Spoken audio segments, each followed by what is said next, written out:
ओम ओम श्री सद्गुरुदेव भगवान की जय। बोलो जय सिया राम, जय जय सिया राम।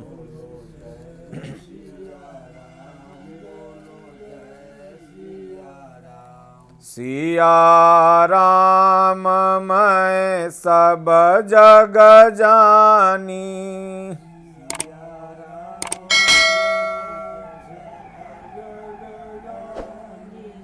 करहु प्रणाम जोरी जुग पानी।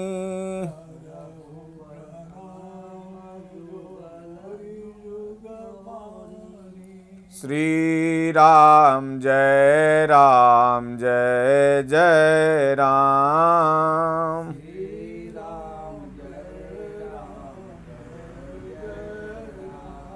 अस प्रभु हृदय अछत अबिकारी,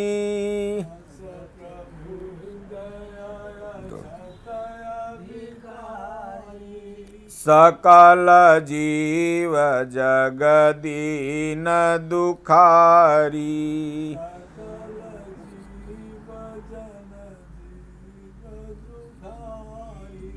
बोलो जय सिया राम, जय जय सिया राम।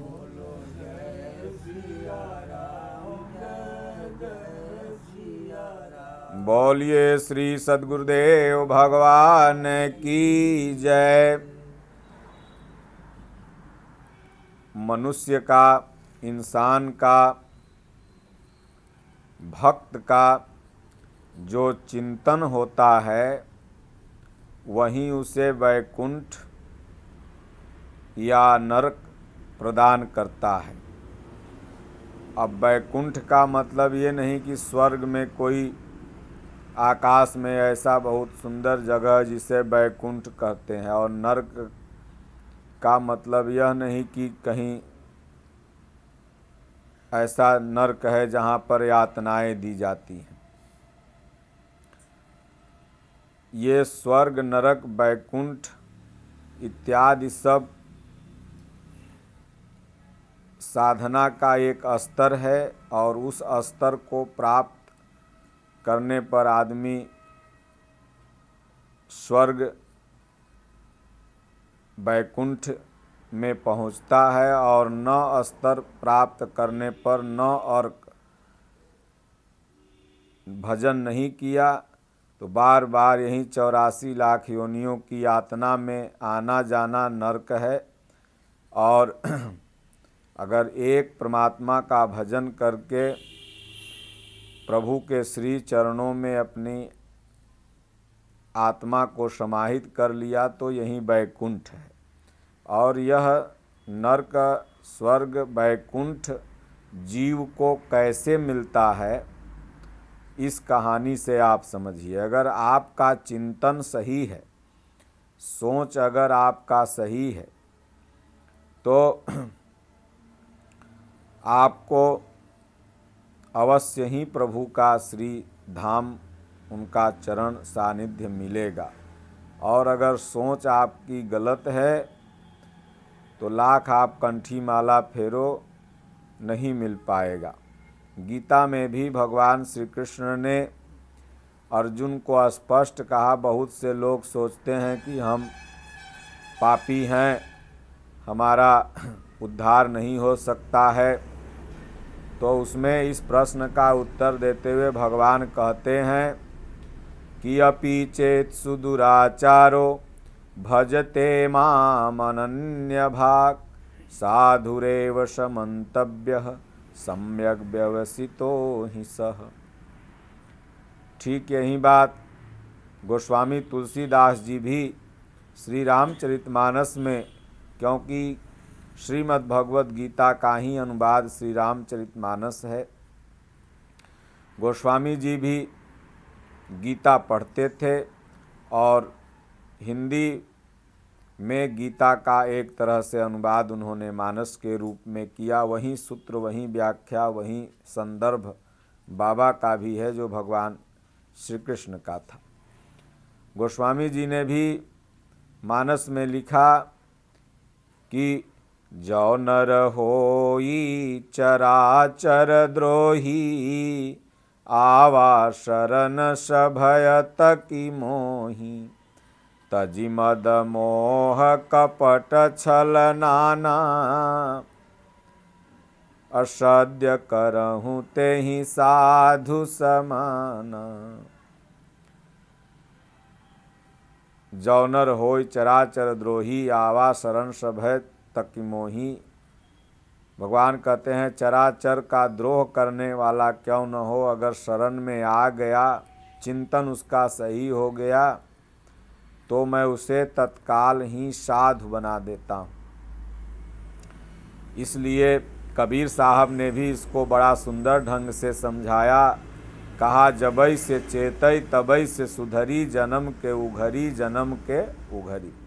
जैसे आप कहीं जा रहे हो, आपका लुंगी गमछा कुछ ऊपर ज़्यादा उठ गया, कहीं बैठे हो बात विचार कर रहे हो, थोड़ा ऊपर उठ गया है आपका कोई भी वस्त्र, तो उसे तुरंत ऐसे कर लिए। जब चेत होता है तो आदमी तुरंत ऐसे ढक लेता है। तो कबीर साहब भी वही कह रहे हैं कि जितना गलती सलती हुआ, जब तक चेत नहीं था, नादानी था, हुआ तो हुआ, लेकिन जब चेत हो गया तो जबई से चेतई, चित्त जब चेत गया भगवान के चरण में, चैत चहत चित चोर को चेला चतुर सुजान, चित्त को मिले न चौधरी भई चित्त में गलतान। जब यह चित्त चेत जाता है तो यही चैत का महीना है, और तब चित्त जब चेत गया तो भगवान का जन्म हो जाता है। भय प्रगट कृपाला दीन दयाला, जब तक चित्त नहीं चेता है, माया में ही अनुरक्त है, चिंतन सही नहीं है, तब तक भगवान का जन्म नहीं होगा, ग्लानि अंदर में है। तो इसलिए जब से चेत गया तभी से राम राम जपने लगा, भजन करने लगा, चिंतन सही हो जाएगा, बैकुंठ मिल जाएगा। तो इसलिए एक कहानी बड़ा सुंदर है, बहुत प्रेरणादायक है। इस कहानी को अगर आप पूरा सुन लेंगे तो यह समझ लेंगे कि बैकुंठ कैसे मिलेगा। दो मित्र थे, बहुत घनिष्ठ मित्र, विद्यालय में साथ में जाया करते थे पढ़ने। जब दोनों की पढ़ाई लिखाई पूर्ण हो गई तो जिंदगी में सबकी एक दिशा है। जब ट्रैक चेंज होता है जिंदगी का तो आदमी अपने ट्रैक पर चला जाता है, कोई अपने ट्रैक पर। देखते हैं कोई डॉक्टर इंजीनियर बन गया, कोई मित्र कुछ बन गया, कोई कुछ बन गया, और अपना जीवन यापन करने लगते हैं लोग। तो ये दोनों बड़े परम मित्र थे, लेकिन जब दोनों की पढ़ाई पूरी हो गई तो एक मित्र शुरू से ही भक्त था, भगवान की भक्ति करता था, तो उसने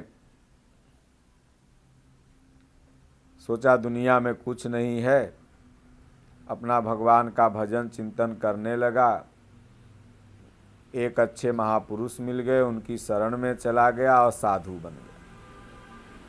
एक मित्र था, वो गया कहीं बम्बई दिल्ली कमाने अपना, वहाँ कुछ दिन बम्बई रहा, कुछ दिन दिल्ली रहा, कुछ कुसंगत में आ गया, कुछ क्रिमिनल लोगों से उसकी संगत हो गई, तो अपना बुरी संगत में चला गया। पूज्य गुरुदेव भगवान कहते हैं व्यक्ति बुरा न होता है न अच्छा होता है, जैसी संगत उसको मिलती है।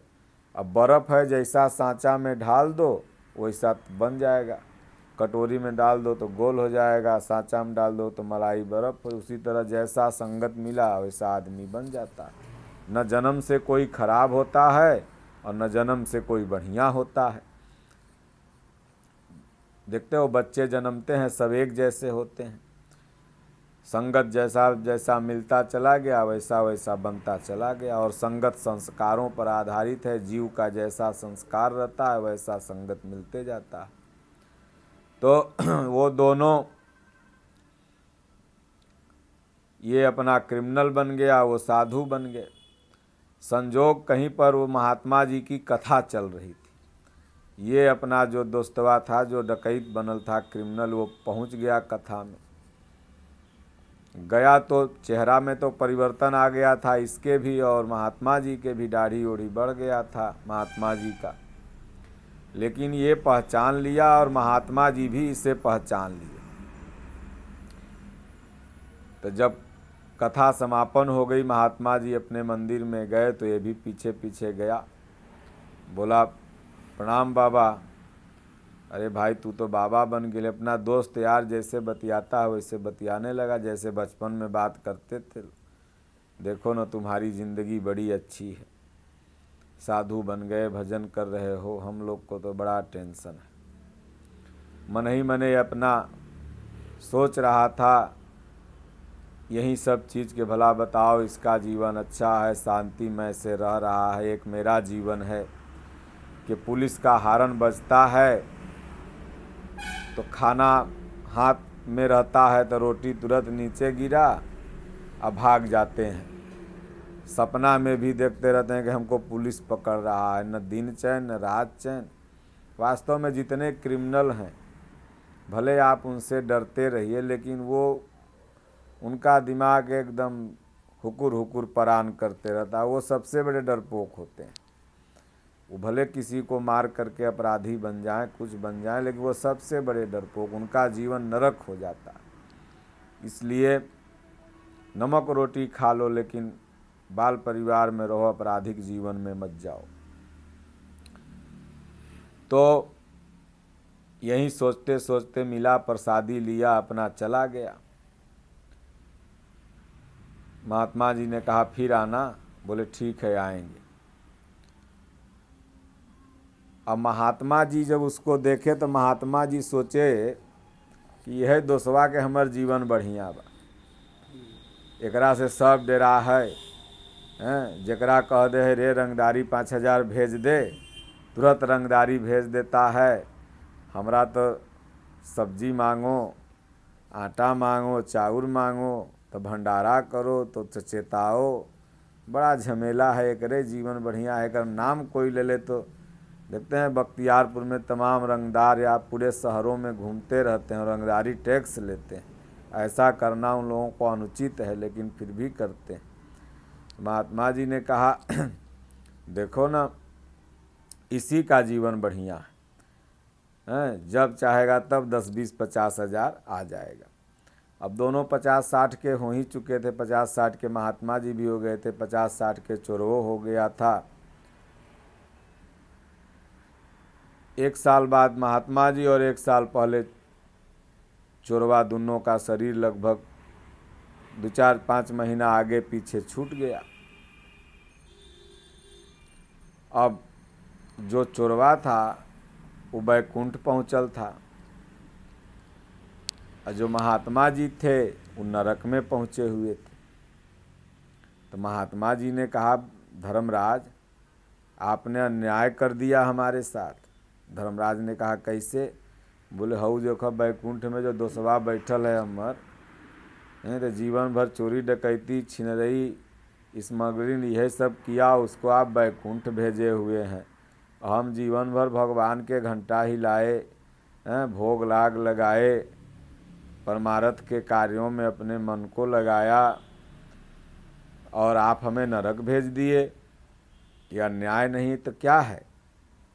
तो धर्मराज ने कहा, देखिए मैं अन्याय नहीं किया, आप दोनों लोग जहाँ थे वहीं मैं भेज दिया। बोले, अरे कैसे?